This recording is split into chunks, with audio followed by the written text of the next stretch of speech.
عدم تسليم المنطقه الصناعيه يرجع الى خلال 93 انت عايز النهارده ولا عايز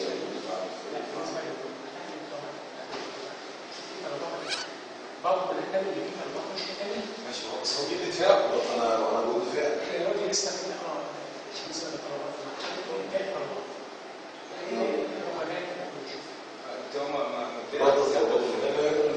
كده بنشوف اللي هي ربط طلبات المتكلم وفصل عرض تعلق بين المنطقه والزام المتكلم بقى تؤدي الى انتهاء النظام وحضور كذا والزام المتكلم ان تؤدي اليه مبلغ كذا تعويض عن مظالم الماديه والضرائب بالاضافه للفوائد.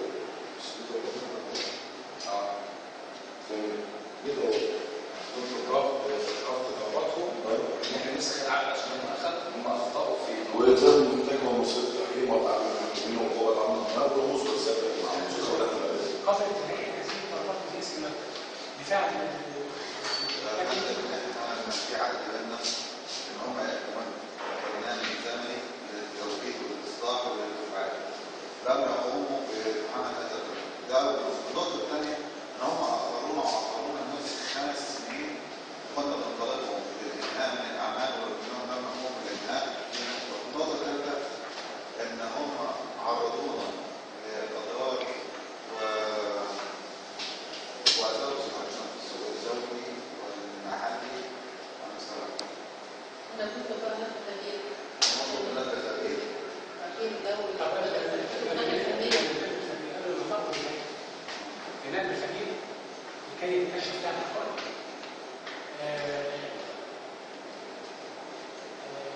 بالنسبة لقضية الوصول بفعل الشركه مش على شيء محتاج يتفضل. نفس القوانين الشركه فيما يتعلق بالرد على ارتفاع الوظيفه المتكلم. مبدئيا هو حصل اختلال في تنفيذ العقد ولكن هذا الاختلال راجع بسبب ان الشركه المتكلمه وليس المتكلم. لاننا اتفقنا على تنفيذ العقد واتفقنا ان احنا هنتجاوز خطه اعمال تنفيذيه خلال فتره معينه بس كان ده متوقف على تقديم رسوم التصميمات المتفق عليها والمواد فمن غير توفير مواد هذه التصميمات صعب ان احنا نعرض خطه تنفيذيه. لازم نعرف الاول ايه الامكانيات المتاحه والاعمال اللي هنقوم بيها بالظبط وعلى هذا الاساس يتم وضع خطه. فالاستناد ان هناك تاخير بسبب ان احنا لم نوضع الخطه التنفيذيه استحاله من جانب شركتنا ان تضع الخطه التنفيذيه بدون الحصول على هذه التصميمات ودون الحصول على الخامات المتفق عليها وده موجود في العرض عن الانسان. دي الجزئيه. فيما يتعلق بالجزئيه الثانيه فيما يتعلق ما ترتب من تاخير اصاب الشركه المحتكمه ضرر واضرار ماديه واضرار ادبيه وما يترتب عليها من اسباب ضمن انتشار الافلاس او سوء الارض اللي تم الحصول عليه نتيجه استخدام هذه السفينه. دي حاجه خارجه عن ارادتنا وان الخطا وده تؤكد عليه ان الخطا ليس من جانب لان احنا لم نخل بتنفيذ العقد الا نتيجه من اخلال المحتكم.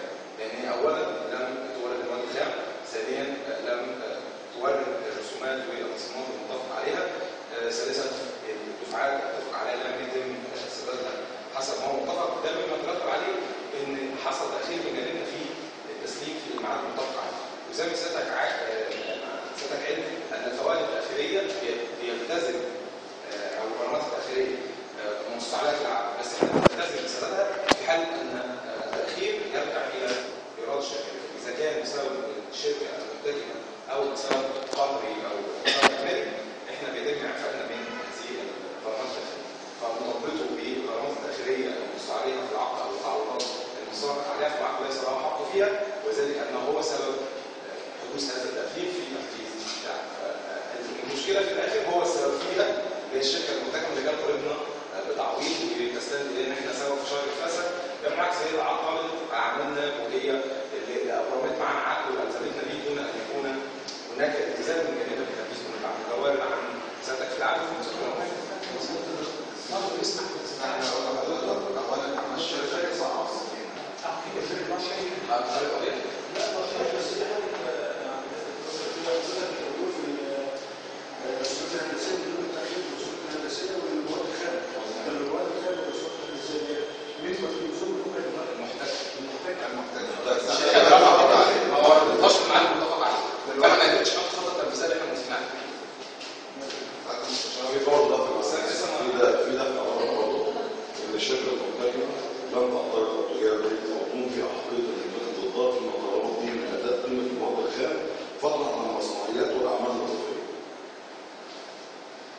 ده بالنسبه للشركه المنتجه. المفروض ان المنتجه ما اعترضتش ولم تجادل ولم تنطق صفحه 45.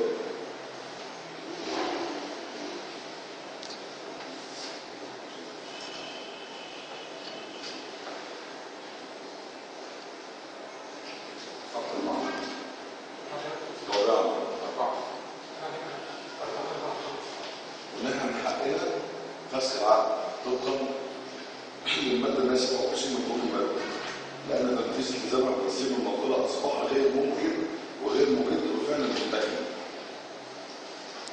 ده بالنسبه ده قرار من ضمن الدفوع. الشركة المحتكمة ترجع أسباب وضع التعويض.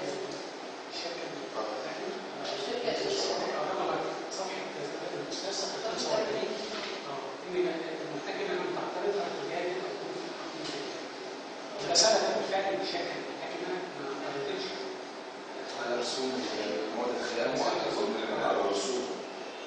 بالنسبة للشركة المحتكم بالظهر احنا بنرجع أسباب الخطأ لهم عدة أسباب.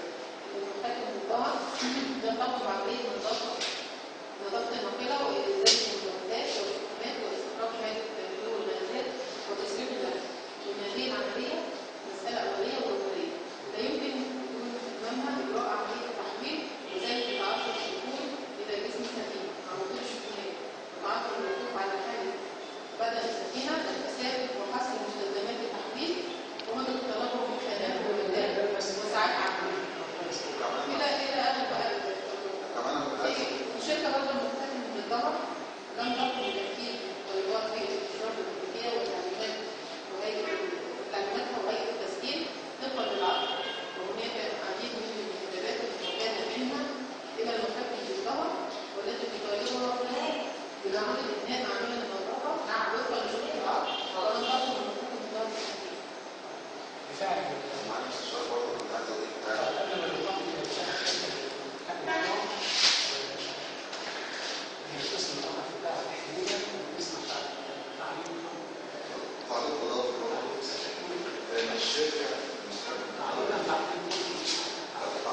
تعليم الشركه المستخدمه برضه غير مالك السفينه. النقطه الثانيه ان الاعمال دي داخله ضمن نطاق العمل المعروف به في الدول كلها. يعني دي حاجات اساسيه عندنا في مجال الهندسه، ان هم المخططات دي موجوده عندهم في الشركه. وثاني حاجه هم لم يقوموا بادخال السفينه الى او لم يقوموا بالحمايه الكاسوديه. وده مما ادى الى تاكل بطن السفينه كلها من الاملاح البحر. بالنسبه للحمايه التسويقيه الشركه لم تقوم اصلا مش هقول الشركه اللي بتتكلم عنها المفروض ان هي كانت الشركه لو انا هو في كمان سيادتك فالشركه المحتكمه هتكون بالنسبه لشركه الحمايه التسويقيه بالنسبه للموضوع ده هل نقام فيه ام لم تقم فيه؟ اذا نسمع منهم وهنقول نرد عليهم. يعني لسه بالنسبه للحمايه التسويقيه